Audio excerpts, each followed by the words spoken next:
Bueno, vamos a empezar a grabar la clase. No, habíamos empezado la clase sin grabarla, le cuento a los que no están presentes, así que voy a hacer un raconto bastante rápido de lo que estuve explicando 20 minutos, para que ustedes lo puedan aprovechar. De todos modos, las compañeras han ido tomando nota. Eh, bueno, estuvimos hablando de neurosis y psicosis y estuvimos hablando de la primera nosología freudiana. Eh, bueno, de las primeras cosas, yo sugiero que le pidan apunte a las compañeras.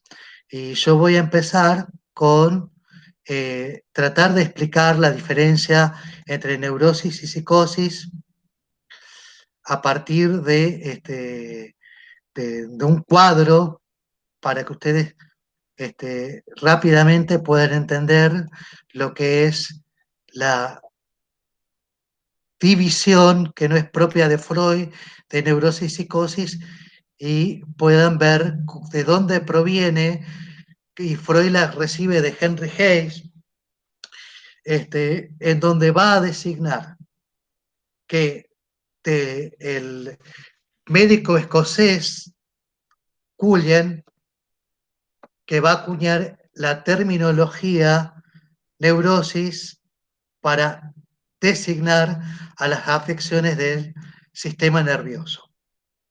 Entonces, 1777, esto es anterior a Freud, ya existe la idea de neurosis para aquello que afecta al sistema nervioso, que no tiene un correlato orgánico, es decir, no es causado por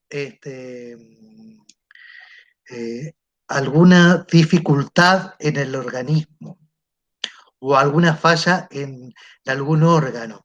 Hasta Cullen, todo lo que se entendía por psiquiatría venía de mano de la medicina de los humores. ¿Qué quiere decir?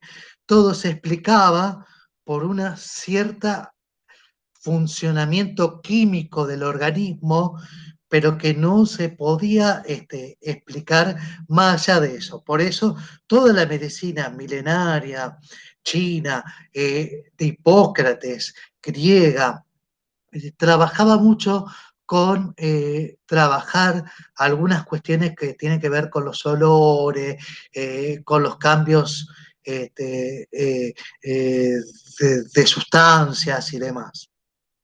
Cullen va a aislar para 1740 y pico el término neurosis, y en 1777, número redondo, para que le jueguen a la quiniela y para que lo aprendan, sobre todo a las afecciones del sistema nervioso.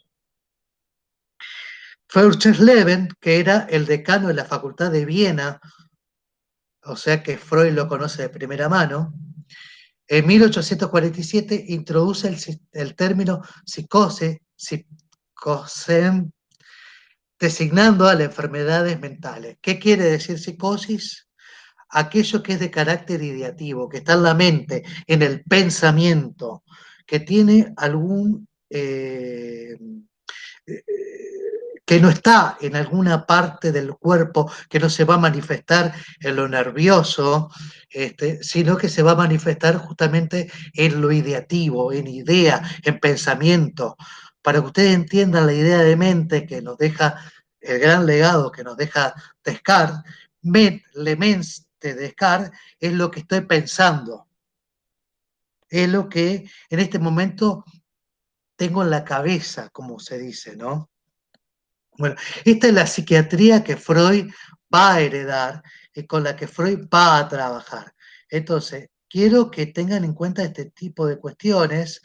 Freud va a entender esto con los psiquiatras de la época, Pinel, que es el francés promotor de la psicoterapia, y también el alemán fundador de la psiquiatría, Grinzinger, es un autor muy citado con Freud, y cuando Freud muere, se dice que se encuentran varios volúmenes de Grinsecker, estaban todos los textos de Grinsecker marcados y escritos al costado por Freud, es decir, es un texto que Freud va a trabajar mucho. ¿Qué quiero decir? Freud toma neurosis y psicosis de la psiquiatría de la época. ¿Cuál es la novedad de Freud? Va a ser agruparlo de manera distinta. La oposición neurosis-psicosis, esa sí es la invención freudiana que ya vemos en los textos bueno, que vamos a tratar de referenciar rápidamente ahora. Eh,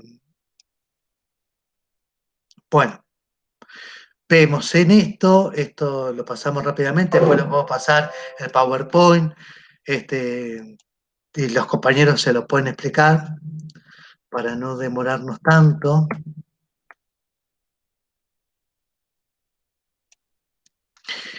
La primera nosología freudiana está fundamentada en 4 grandes textos, las neuropsicosis de defensa. Yo les recomendaba a los compañeros de que tengan en cuenta los títulos. La neuropsicosis de defensa, 1894. Freud dice, ensayo una teoría psicológica. Primero, ¿cómo concibe Freud al psicoanálisis? Como una teoría psicológica, como un método de investigación y también como una práctica psicoterapéutica, ¿no? Y entonces dice, es una teoría psicológica acerca de la histeria adquirida. Primer gran cuestión, si para Freud la histeria es producto de algo que se adquiere en la experiencia o es innata, orgánica, hereditaria, está clara que es adquirida, no es congénita. Pregunta de final, para Freud, ¿la histeria es adquirida o innata? La respuesta está en el título del ensayo, ¿no? Eh, ¿Esto qué quiere decir? Porque hay una contradicción en la psiquiatría de la época, que si es innata, si es hereditaria, genética, no puede ser cambiada, no puede ser curada, no tiene sentido la cura, sostener la cura. Entonces, a partir de esto, Freud sí sostiene la cura de muchas fobias y representaciones obsesivas.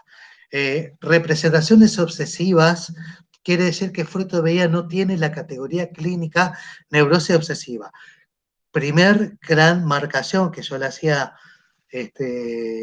a las compañeras, ¿qué diferencia hay entre neuropsicosis de defensa y nuevas puntualizaciones que son 2 años después, en el 96? Si Freud escribe, esto es una verdad de Pedro Grullo, es una cuestión que está clara en poder pensarla, es decir, que si Freud 2 años después trata de escribir un nuevo texto es porque tiene algo que agregar. Lo primero que agrega es categorías clínicas. Por ejemplo, el primer gran invento freudiano, recién decíamos que neurosis, psicosis, histeria, neurastenia, melancolía, son todas categorías que están en la psiquiatría de la época. Y entonces, ¿cuál es la novedad freudiana? ¿Cómo la organiza? ¿Y cuál es la novedad freudiana? 2 categorías clínicas que Freud inventa.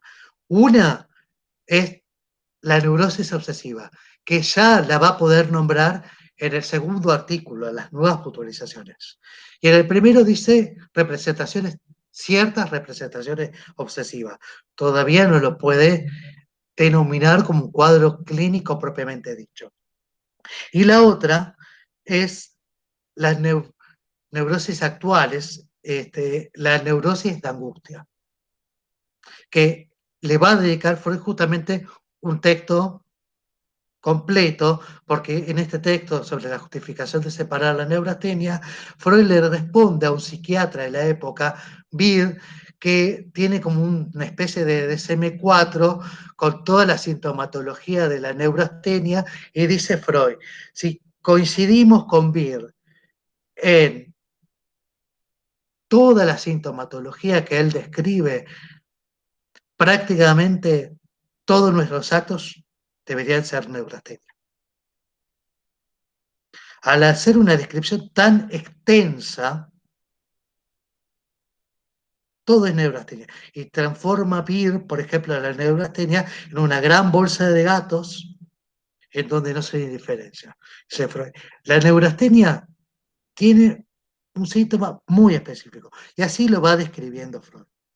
Bueno, esto también ya lo hemos dicho, neurosis y psicosis, y volvemos a esta cuestión de la generalidad con la que trata la psiquiatría anterior a Freud, y sobre todo que se confunde, algunas cosas son neurosis, otras son neuropsicosis. Freud lo va a hilar y va a ser específico. Neurosis es todo lo que tenga comprometido o que afecte el sistema nervioso. Psicosis es todo lo que afecte el sistema ideativo, las ideas, la mente, lo que está en el pensamiento. Bueno, los artículos que Freud va a trabajar en la oposición neurosis-psicosis van del 94, que es la neuropsicosis de defensa, hasta 1911, que va a trabajar el caso de Drever. Pero dos que son fundamentales son las neuropsicosis de defensa y las nuevas puntualizaciones. En el medio, para el que quiera ser más investigador, están todas las correspondencias que Freud escribe con su amigo Fliess, donde va anticipando y va elaborando esto, pero que no dice nada nuevo a lo que dicen estos dos textos. Por eso son tan importantes. Freud se ocupa tempranamente y postula como principal factor causal de las neurosis actuales a la acumulación de excitación sexual. ¿Qué quiere decir? Hay una sobrecarga de excitación sexual actual que no encuentra una adecuada descarga en el ámbito físico. Lo que Freud dice que en el caso de la neurastenia se descarga por las vías subcorticales, son más somáticos, presión intracraneal, irritación espinal, dispepsia, flatulencia, constipación, todos fenómenos que están eh, directamente, simbólicamente ligados a la vida sexual. ¿No? Y la sintomatología de la neurosis de angustia se ordena a través de un síntoma fundamental que es la angustia. Y deja entrever que también podría incluirse a la hipocondría y la melancolía dentro de las neurosis actuales. Esto no tiene un mayor desarrollo en este momento y Freud después no lo va a considerar así. Pero fundamentalmente el síntoma de la angustia es la presión en el pecho. Angus quiere decir falta de aire, respiración acelerada,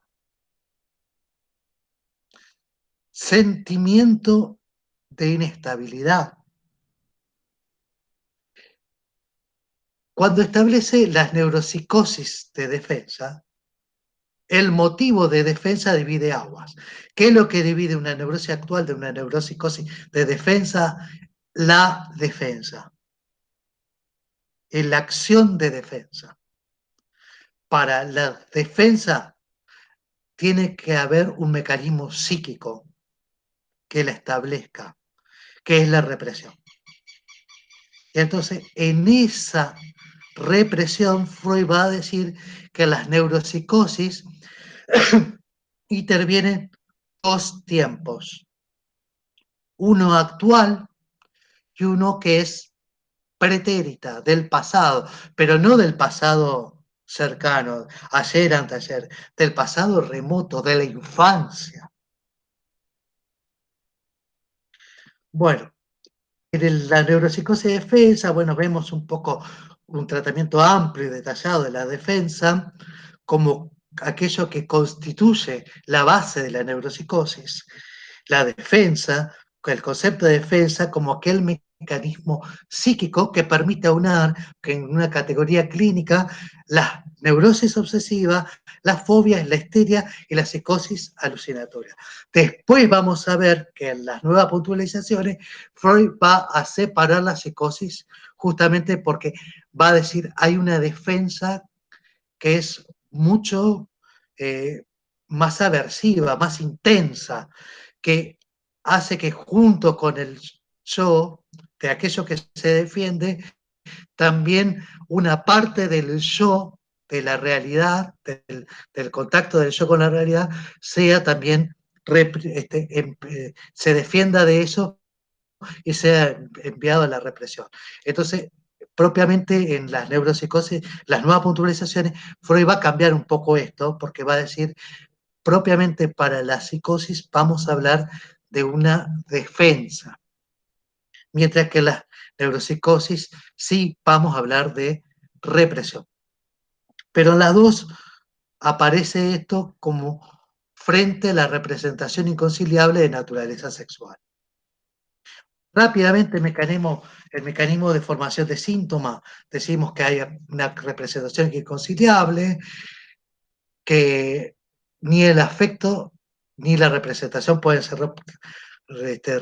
suprimidos. Por esta razón, la única forma es tratar de hacer que esa representación no existió. El non arribet no existe.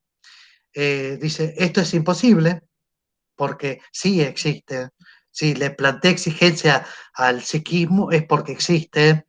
Entonces, rápidamente, el segundo camino es tratar de debilitar la representación a través del divorcio. Divorciar esa representación del afecto.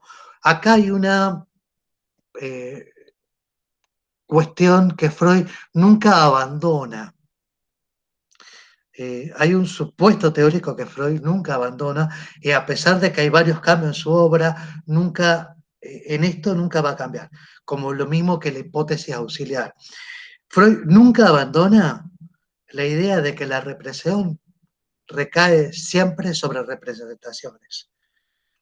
Nunca, never, jamás se reprime el afecto. El afecto es algo que no se puede reprimir.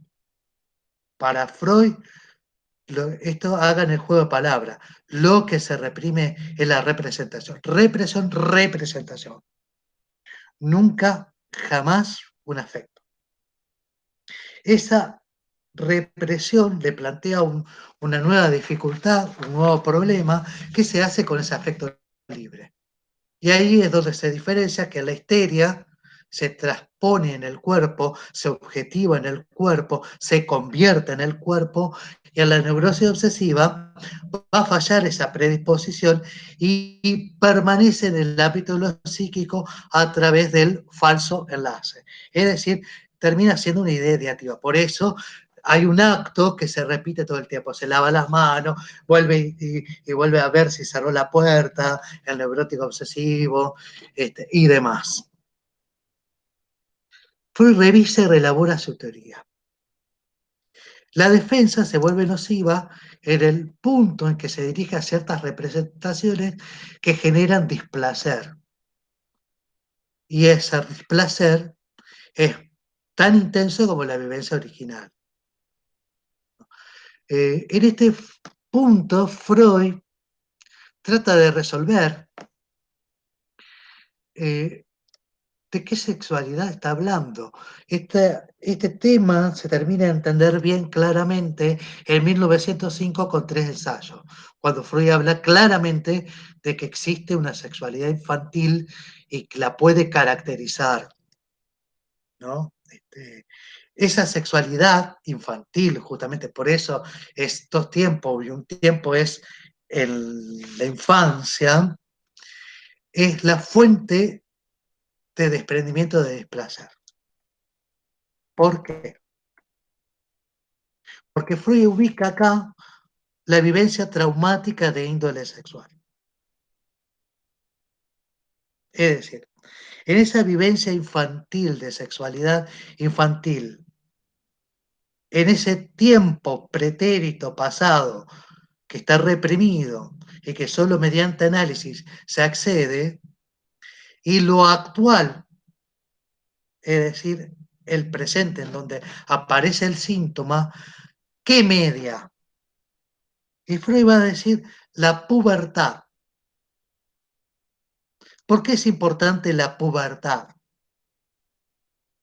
Porque aquello que era inocente en la infancia, ahora se vuelve traumático. Porque la pubertad, ¿qué es lo que trae? El sentido de sexualidad adulta, el sentido de genitalidad. Y entonces aquella vivencia retroactivamente, resignificativamente, es traumática. Y la histeria es vivida de forma pasiva y en la ¿por qué? Porque es recibida y recién en la madurez sexual se entiende, se comprende, y esa es la predisposición a la histeria, no es orgánica, está ubicado en una escena, en algo que tiene que ver con la historia del padecimiento del sujeto. Bueno, eso después lo podemos seguir analizando, pero no me quiero detener mucho en este momento. Pero esto es importante porque Freud ubica los fenómenos patológicos con tiempos lógicos, no cronológicos. Esta causalidad en dos tiempos y con efectos retroactivos. Freud rompe con algo que traía la psiquiatría de la época, que es la linealidad determinista, causa-efecto. Tenemos tal causa, tenemos un efecto análogo capaz de construirlo. Freud dice no, tenemos un síntoma en el presente, tenemos que ir a buscar una escena que tenga el efecto patógeno, que está reprimida, que va a costar, por eso necesitamos del análisis, y tenemos que encontrarnos con el efecto traumático de esa escena para entender este síntoma del presente. Freud, en otro lugar, va a decir que el análisis, el psicoanálisis no hace futurología, hace este, pasado, hace preterología. Lo mismo pasa con las representaciones obsesivas, la vivencia no es vivida, no es de manera pasiva, sino activa. De todo modo, Freud reconoce que en el trasfondo siempre hay una vivencia previa, ¿no? Bueno, pues avancemos un poquito más y lleguemos a la paranoia para poder llegar al caso de la señora P. Dice que también es una psicosis de defensa, que hay un mecanismo específico. El mecanismo específico es la proyección. La proyección como mecanismo específico es el yo, alguna propiedad o algún atributo presente en ese yo es puesto en el exterior. Entonces la proyección es como si fuera una linterna, que el yo, pero la luz viene del yo, y el yo la prende e ilumina y proyecta y manda la luz a esa cosa. Es un mecanismo, la proyección como mecanismo, es un mecanismo ampliamente aversivo. El yo, que propiamente el yo, la cualidad principal es apropiarse, entonces se apropia de lo que está en el exterior. Entonces, después Freud va a cambiar esta idea de que acá interviene la represión, porque dice, acá falla la represión, claramente. Y en esa acción, la proyección, pone algo de sí, algo del yo se pone en el objeto. Por eso aparece en la paranoia la creencia al reproche. Es decir, si hay algo que caracteriza a la psicosis, y esto grábenselo, anótelo, póngalo en el costado del texto, pero es una pregunta que se hace en el final y que no lo saben responder, y quienes siguen esta clase la van a saber responder, obviamente, es ¿qué es lo que caracteriza a la psicosis según Freud? Lo que caracteriza a la psicosis es la certeza, mientras la neurosis, por ejemplo, si tiene que subir a un colectivo, sube y dice, ¿dónde me siento? Adelante, atrás, me siento del lado donde hay un solo acompañante para que así nadie me molesta sentándoseme al lado. Ay, pero si el viaje se me hace largo, capaz que quiero hablar con alguien, mejor me siento del otro lado. Si me siento adelante, va a subir alguien, me va a pedir el asiento. Si me siento atrás, se va a amontonar mucha gente. Vacila, eso es propio de la neurosis. En la psicosis, el psicótico sube al colectivo y dice, me dijo la Virgen María que cuando yo me baje de este colectivo va a sufrir un terrible accidente y van a morir todos. Tira una afirmación con una certeza absoluta. No. Lo que caracteriza a la psicosis es esta certeza que justamente se forma por este mecanismo de la proyección. Hay algo del yo que se proyecta en el afuera, que cuando retorna, retorna de modo inexorable. La creencia al reproche proviene, por eso crea la paranoia.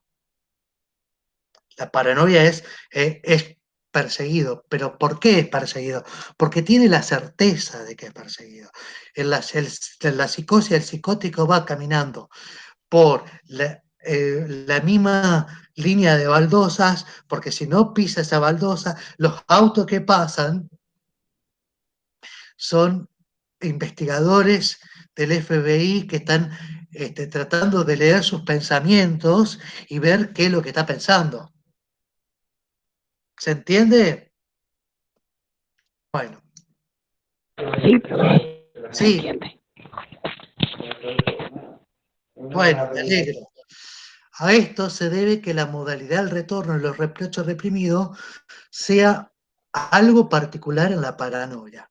¿Cómo retornan? Como pensamiento alucinatorio enunciado en voz alta. Y acá quiero hacer una aclaración. Ni la alucinación, ni el delirio es propio de la psicosis. Alucinatorio, cualquiera que siga el boludo de Claudio María Domínguez, que dice, cerrá los ojos, visualizá lo que querés, tu objetivo, lo estás viendo, bueno, muy bien, lo vas a lograr. Eh, lo mismo que yo diga, bueno, cierran los ojos, piensen el día que aprueben con un 10 psicopatología, la felicidad que van a sentir, porque además entienden la materia y a su vez van avanzando en la carrera. Y ustedes lo pueden ver a eso.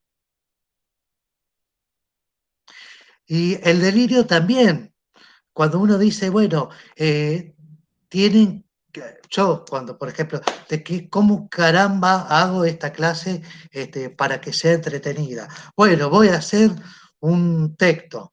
Y ese texto, y bueno, voy a hablar de esto por acá, por allá, voy a presentar tal texto, voy a hacerlo así, allá.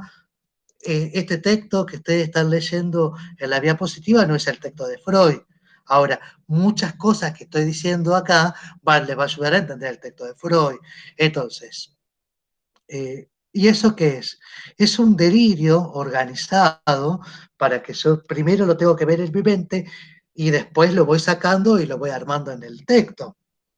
Ahora, ¿cuál es la característica de un delirio o una alucinación para que sea psicótica? La manera en que retorna al inconsciente. Es decir, cuando aparece enunciado en voz alta. Todos nosotros reflexionamos, todos nosotros nos preguntamos, por ejemplo, yo en este momento, ¿será que me están entendiendo lo que le estoy planteando? Y no lo dije, pero lo pensé. Y eso yo sé que está en mi cabeza a forma de pensamiento. Ahora, si en algún punto yo entiendo que esto es una voz que viene del más allá, de Dios, de la Virgen María, de un extraterrestre, este, o, o está construido por lo que se conoce como un fenómeno elemental. Yo después le voy a narrar el caso clínico de uno que tuve la posibilidad de escuchar, de que se sentaba y contó toda una historia en el espejo, qué sé yo, y no sabíamos a qué se debía eso, y si en realidad lo estaba alucinando o era algo real. Hasta que en un momento dice, les voy a decir por qué me pasa todo esto. Porque yo cada vez que me siento tengo miedo de que me entren maricones por el culo. Esa cosa, que uno no la ve en la realidad, eso es propio de la psicosis. La forma en que retorna proviene violentamente, paranoicamente, o en lo que se conoce como la esquizofrenia, que quiere decir, esquizo quiere decir separación, divide en dos al yo. Es así, es en esa alteración que provoca el yo, donde la formación delirante o lo alucinatorio se transforma en una psicosis o en una neurosis. Bueno, vamos con el caso de la señora P, que está acá, que se lo recomiendo leer, que la próxima clase lo vamos a tratar de ir bastante eh, desmembrando. Yo ahora se los voy a introducir, pero me interesa que lo sigamos trabajando en la clase que viene. Freud dice, análisis el punto 3 en la página 175, análisis de un caso de paranoia crónica. Y tienen una nota, que es la nota número 23, que es agregada en 1924, más correctamente de demencia paranoide. Es decir, Freud cambia el diagnóstico. En 1996 perdón, en 1896 Freud va a decir, es una paranoia crónica. En 1924 va a decir, es una demencia paranoide. Más allá de la cuestión diagnóstica, Freud pone una dinámica muy clara de cómo aparece un caso de psicosis. Es el primer texto en donde aparece, ¿no? Bueno, como el caso anterior, Freud empieza diciendo una mujer, llamaremos P, 32 años de edad, casada de hace 3, madre de un niño de 2 años, progenitores no son nerviosos, pero que tiene 2 hermanos neuróticos igual que ella. Y más adelante Freud va a decir, pero la señora P no es neurótica, es psicótica. Se dan cuenta cómo Freud va construyendo el caso a medida que lo narra. ¿De qué se queja la señora P? La señora P. De la sensación de un regazo como si sintiera una mano pesada en los genitales.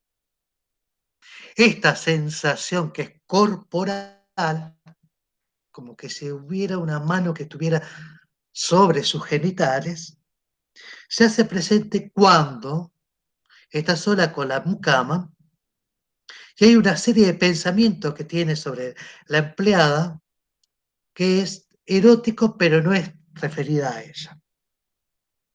La paciente desconoce la participación activa que tiene en esta sensación erótica porque le atribuye proyección al empleado una serie de pensamientos en torno a esa sensación. Como a su vez también, esto es muy interesante cuando dice que se volvió huraña, desconfiada, que tiene como aversión al trato con los vecinos, a los hermanos y hermanos del marido, ella se queja de algo muy particular. Y acá entramos en la parte clínica fina. Ella se queja, primero, que los demás cambiaron su comportamiento hacia ella. Antes eran amorosos y ahora se volvieron descorteses y desconsiderados. Pero ahora no le cabe duda, no había duda, que le faltaban el respeto y hacían lo posible por mortificarlo. Hasta acá puede ser el relato más o menos común de cualquiera que tuviera la mala suerte de tener una vecina hija de puta, un vecino sorete o algo de eso, que le hace la vida imposible. Ahora, Freud, con una capacidad que decíamos en la clase anterior, que de buen tacto, descubre algo. Ella no tiene dudas que se lo hacen. Primer cuestión respecto a la psicosis, la certeza. La certeza autorreferencial. Al psicótico, si es paranoico, lo persiguen a él. Si es esquizoide, su yo está dividido en dos porque es suyo, ¿no? Esto que Freud va a terminar de construir en Introducción al Narcisismo, cuando dice, bueno, que hay tres fenómenos que lo llevan a postular la existencia del narcisismo. La primera es la experiencia del bebé con la mamá, que son una célula narcisística. La segunda es el delirio megalómano de la paranoia. Esto que Freud lo dice claramente. Los narcisistas, los psicóticos, los paranoicos, es una forma de, Freud todavía no distingue neurosis, no distingue psicosis, paranoia, a todos le dice más o menos lo mismo, pero está hablando de la psicosis, ¿no? Son unos narcisistas irreventables, ¿no? Los psicóticos tienen un narcisismo muy grande, porque todo le concierne a él, ¿no? Y después va a decir más cosas, y ahí empieza la parte alucinatoria, en donde dice que los vecinos coligen lo que está pensando y pueden saber qué es lo que pasa detrás de las paredes, toda esta serie de cosas que uno dice, bueno, pero acá se va apartando de la realidad. En realidad lo que Freud va a decir es una certeza. No es que dice, bueno, capaz que, yo no sé, capaz que alguien pasa por acá y escucha que yo estoy hablando y va a decir, bueno, parece que está hablando solo, pero parece. Golpeo la puerta y veo, no, te está dando una clase, ¿no? Ahora, cuando aparece la certeza, es propia de la psicosis. Y bueno, seguimos con este caso un poquito.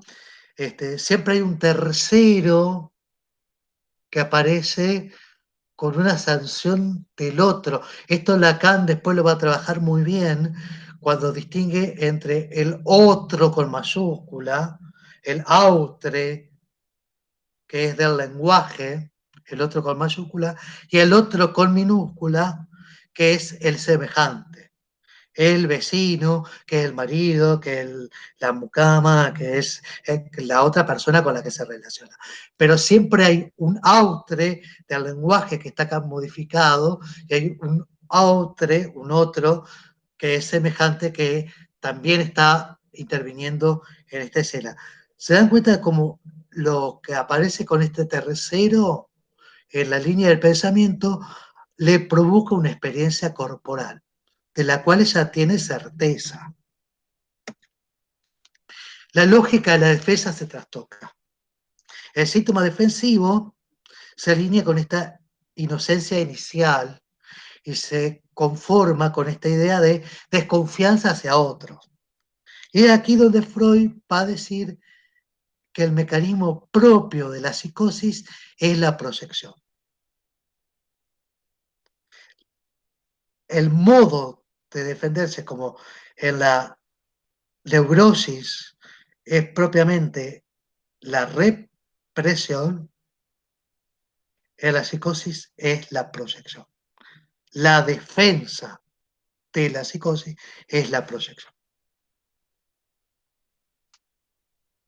Y ahí está todo este análisis que Freud hace sobre el reproche, la desconfianza hacia los otros, el reproche que se proyecta hacia el otro y que se está tratando de defender justamente el paranoico, es de negar la creencia en el autorreproche. En realidad, lo sexual de esta experiencia, ¿no? Opera con una represión tan violenta que junto con la represión, con reprimir la representación, lo que hace también es que una parte un trozo de la realidad, un trozo del yo, también recaiga sobre eso. La denegación en el reproche inicial es consecuente con la desconfianza hacia los otros. Entonces, de los otros es justamente de lo que no se puede proteger, ¿no? A la creencia inicial del paranoico no puede más que seguirle la creencia absoluta de que el reproche proviene de afuera, mudado en una amenaza del otro. Tenemos tres cosas propias de la psicosis: la certeza, la autorreferencialidad y la tercera es el retorno amenazante, lo que proviene de la exterioridad retorna puro odio, puro reproche, puro amenaza. Tres grandes referencias clínicas. Si ustedes pueden, con el caso de la señora P, aislar estas tres grandes cosas que le estoy diciendo, créanme que ya en el primer texto que Freud va a hablar sobre la psicosis, van a aprender muchísimo sobre la psicosis. Entonces, los síntomas, el retorno de lo reprimido, que vienen dados en las alucinaciones, gozan de la creencia. El paranoico cree en ella porque se presenta con certeza. Las voces que retornan, como en el caso de Drever, los pájaros injuriantes, los pájaros parlantes, provienen justamente diciéndole cosas malas. Entonces hay un sustituto, no conforma un sustituto desfigurado, sino que provienen hacia el yo como algo que es puramente ajeno, puramente exterior, ¿no? Entonces Freud intenta explicarlo mediante lo que Freud llama el delirio de asimilación, que conduce a una alteración del yo. El yo más o menos trata de acomodarse.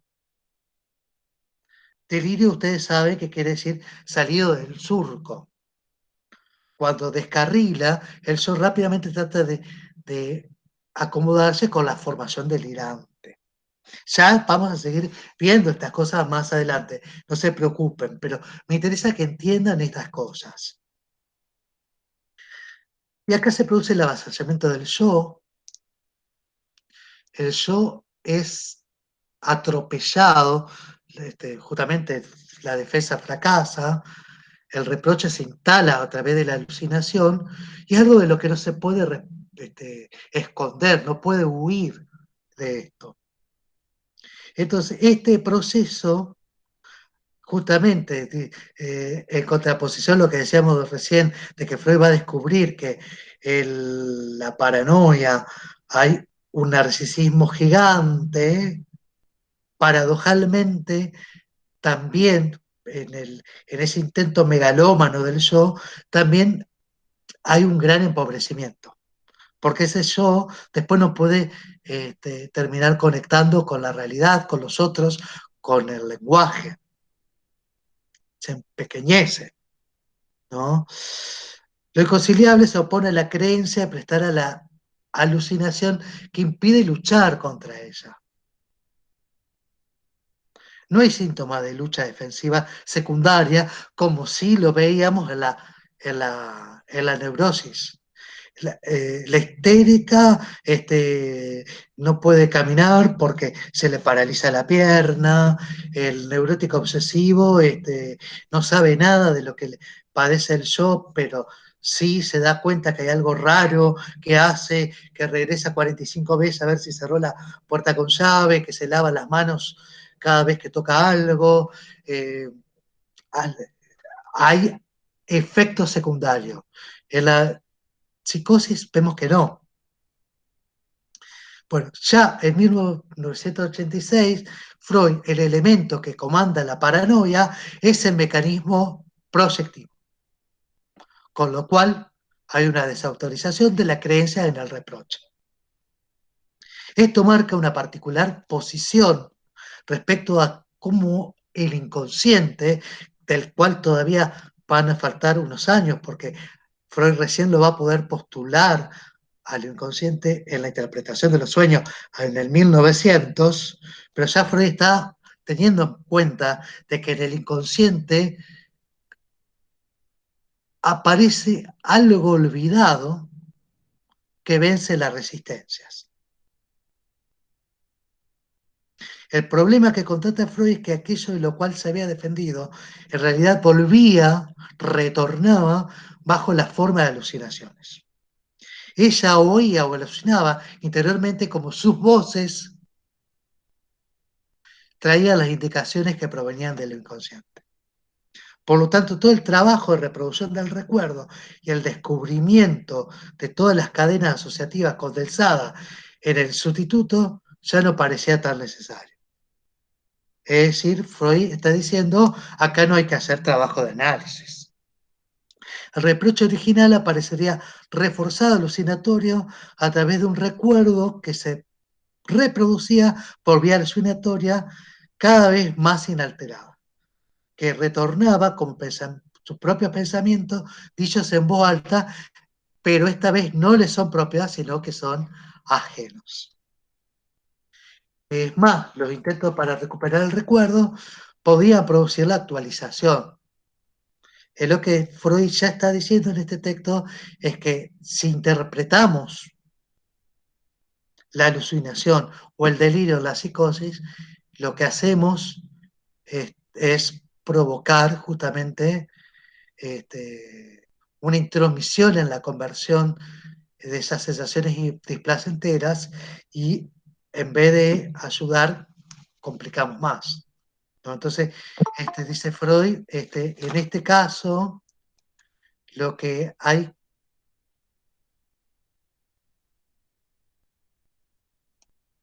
que tener en cuenta es que hay que trabajar todo este tipo de cosas, como el secretario del alienado, va a decir Lacan, ¿no?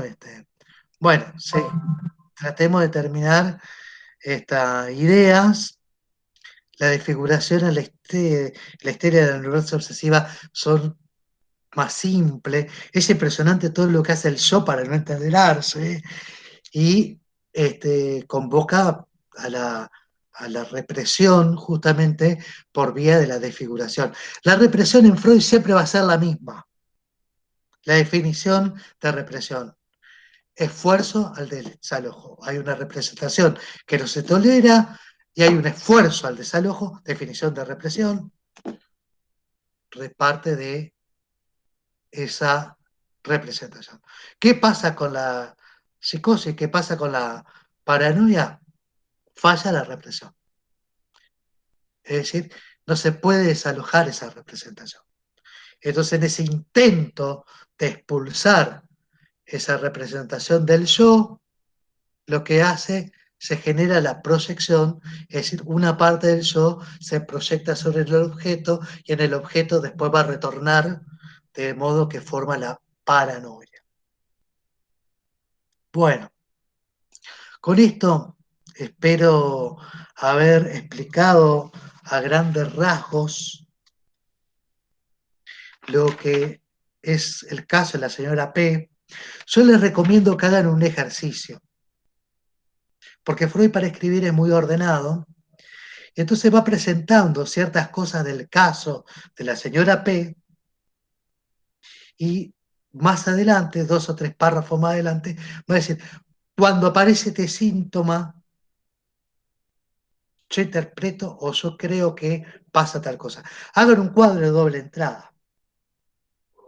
Señora P, pasa esto, toda la sintomatología, todo lo que aparece en torno al padecimiento de la señora P, y en el cuadro de al lado, lo que Freud va a decir. Por ejemplo, en la página 177 dice, en cuanto a las formaciones delirantes para las interpretaciones de las alucinaciones, o bien me las ocultó en el momento, o efectivamente no se había producido aún. Su inteligencia no había sufrido menoscabo, no sabe nada. La señora P.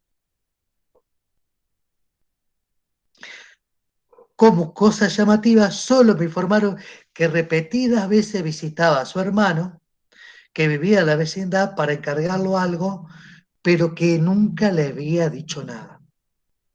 Y esto es importante, ¿no?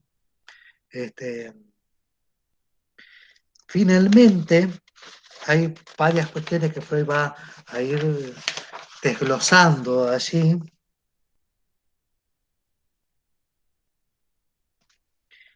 Es lo que aparece. Pasé el análisis de las voces en la página 180. Aquí es preciso explicar, ante todo, que un contenido tan indiferente. Ahí va la señora P, ahora busca vivienda. Pudieron ser de sentido penoso. Luego los caminos por los cuales estas inocentes frases consiguieron la singularidad mediante un refuerzo alucinatorio. Siempre son injuriantes, siempre dicen algo que les representa un displacer. En el caso de Drever, dice, ahí está la prostituta de Dios, ahí va el puto de Dios, los pájaros injuriantes, que son unos pájaros que le persiguen, es Drever y que hablan, y que solo él escucha, y dice, ahí va el fracasado. Ahí está el amante, la prostituta de Dios, y todo el tiempo están menoscabando su yo, ¿no? La página 178 dice, la conjetura que aquí se trataba de una constelación infantil, como es tan frecuente en la etiología de la histeria, quedó corroborada ulteriores progresos en el análisis, que arrojaron soluciones simultáneamente para detalles singulares que tienen recurrencia en el cuadro de la paranoia que no aparecen en la histeria. Bueno, por último, hay varias cosas. En la nota del pie de la página 180, número 27, Freud va a decir, el relato fragmentario, este análisis que damos al texto, fue escrito mientras la paciente se hallaba aún en tratamiento. Al poco tiempo su dolencia se agravó y debió ser interrumpido. La enferma fue internada en una institución donde tuvo un periodo grave de alucinaciones, con todos los síntomas de la demencia precoz. Acá Freud fundamenta lo que decíamos en el título, que no era una paranoia crónica, sino una demencia. Pero no obstante, está hablando de la psicosis. Y lo último que les quiero marcar para que ustedes tengan en la página 183, hay 2 párrafos. Me resta todavía valorizar los esclarecimientos obtenidos, en este caso de paranoia, para una comparación entre la paranoia y la neurosis obsesiva. Bueno, al final de ese párrafo dice, en la paranoia acá lo tengo marcado yo, dice Freud, en la paranoia, el reproche reprimido por un camino que puede designarse como proyección. Nota al pie, dice que Freud es la primera vez que usa la forma de denominar en este texto, para referirse a este mecanismo propio de la psicosis, puesto que se erige el síntoma defensivo en desconfianza hacia los otros. La proyección crea este síntoma defensivo que antes había fracasado la represión, creando justamente desconfianza hacia los otros. Con ello se le quita reconocimiento al reproche, al autorreproche, al reproche sobre sí mismo, pero que se transforma, se muda en desconfianza hacia los demás.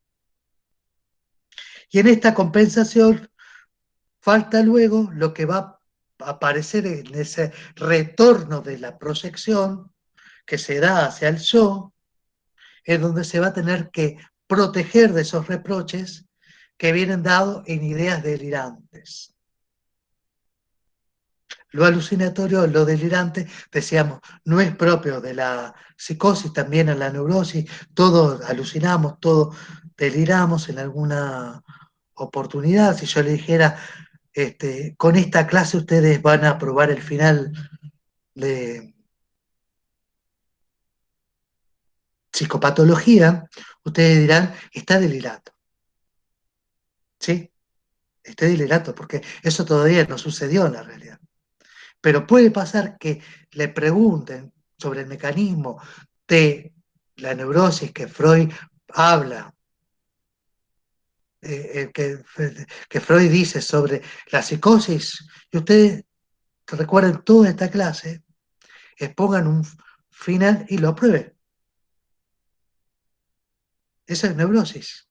Entonces, si eso sucede, es neurosis, si es posible, si es algo que yo lo pienso. Ahora, ¿qué es lo que hace que un delirio, una alucinación sea propiamente psicótica? Tres cosas, lo dijimos en la clase. La certeza, la presencia de certeza. La autorreferencialidad y el retorno denigrante hacia el yo. Bueno, ¿qué tal? ¿Han entendido algunas cosas? ¿Le ha servido la clase? Esperemos que haya grabado para pasársela a los compañeros. ¿Alguna La verdad que pregunta? es súper interesante.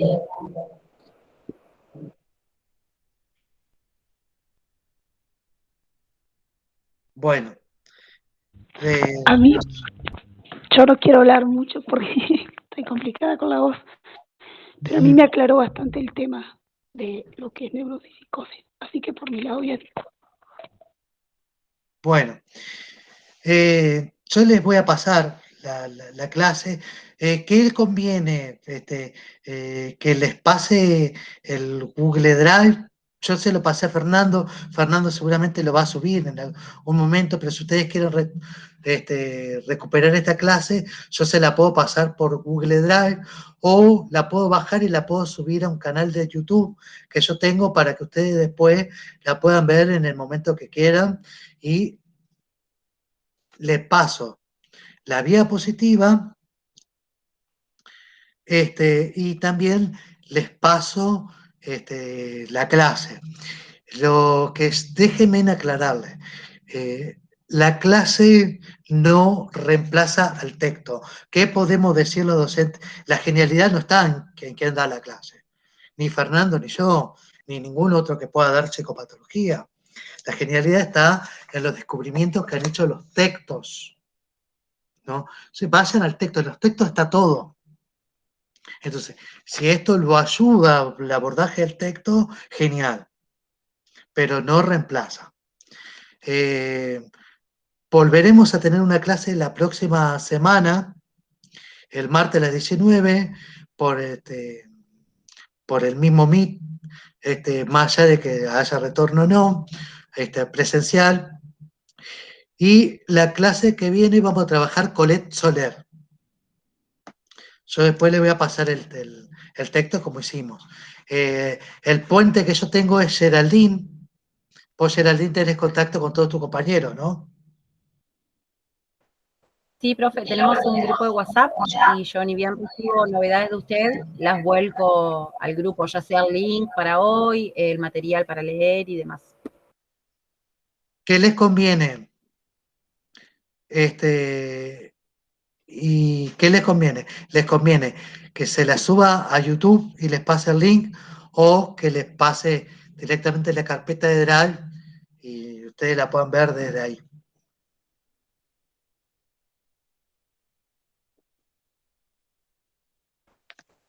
Para mí lo que decían mis compañeras está bien, no tengo problema por ninguno de los dos canales, digamos, me parece bien, pero no sé cómo están las chicas, qué dicen.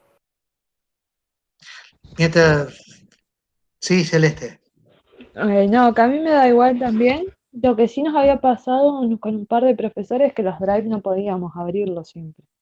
Ah, bueno. Entonces lo subo a YouTube directamente y después le paso el enlace de mi canal. Ustedes vean lo que tenga que ver con eso.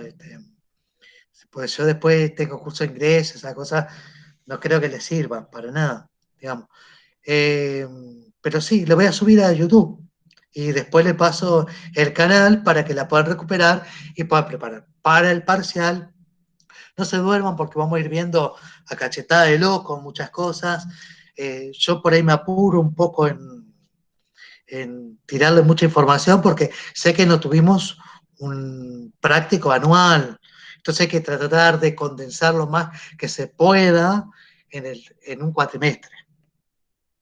Por eso por ahí Fernando va con un desarrollo más tranquilo y yo un poco más histérico, todo rápido, pero quiero que aprendan lo más que puedan. La pregunta de Melania dice que en el psicoanálisis dice, hay 3 tipos clínicos. Las estructuras clínicas, de acuerdo al psicoanálisis, son neurosis, psicosis y perversión. Esto, así como están organizados, ya está en la primera nosología, pero Freud no habla de estructura clínica. Tampoco Lacan va a hablar de estructura clínica. Los dos van a hablar de clínica, Lacan solo va a hablar de estructura, y psicoanalistas posteriores van a referirse a toda la psicopatología psicoanalítica como las estructuras clínicas, que son 3 tipos: neurosis, psicosis, perversión.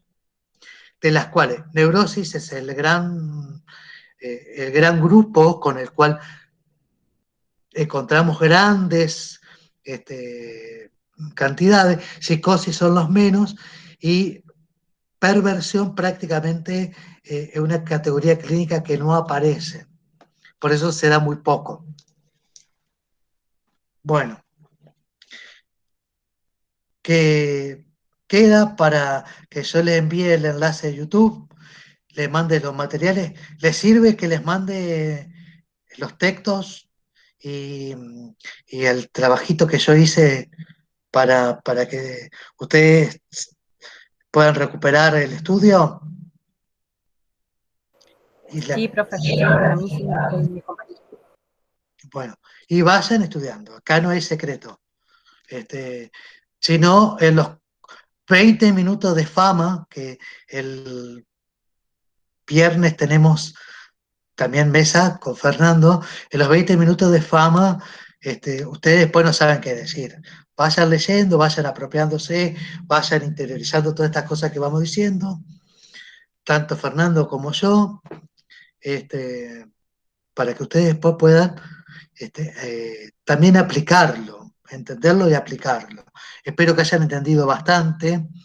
Nos vemos la clase que viene. Muchas gracias, profe, que descanse, hasta luego. Hasta luego, hasta luego.